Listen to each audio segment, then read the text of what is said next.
Ang Sanctuary Center sa Mandaluyong ay kanlungan ng mga babaeng may mental at psychosocial disabilities o karamdaman sa pag-iisip. Karamihan, inabandona na ng kanilang pamilya. Pero 2 beses isang buwan, dinadalaw sila ng Dr. Pets na nagbibigay ng animal-assisted therapy.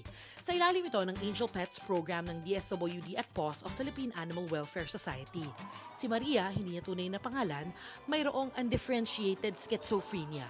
Kabilang sa mga sintomas ang delusions, hallucinations at pagbabago sa pagkilos at pagsasalita. Pero sa tuwing nakakalaro niya raw ang paboritong aspin na si Chloe, mas umaayos daw ang kanyang disposisyon. Himas-himas po. Tapos, hi Chloe, andyan ang babaita. So, Chloe, bait-bait. Tuwang-tuwa po kami. Tapos, excited po kami makita na yung mga aso kasi nakakatuwa po ang cute.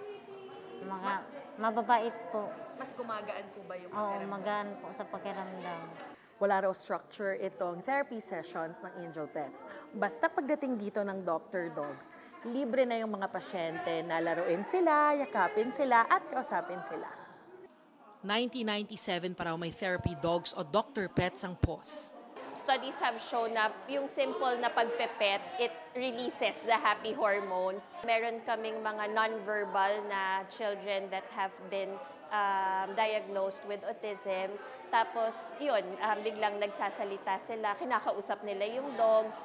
And then, we also went to institutions before na abused yung mga girls. So, binubulong nila, yung mga hindi nila nasasabi sa psychiatrist or psychologist nila.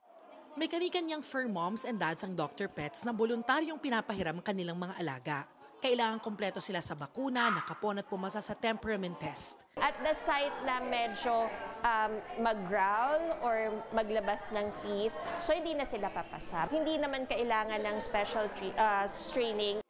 Pagkatapos ng therapy session, kinukumusta ang mga residente ng DSWD facilities. Nakikita namin na yung well-being ng ating mga clients ay nag-improve, no? So every time that we are coming here sa mga residential care facilities namin, happy sila. They look forward having this bond, this connection with our Dr. Dogs.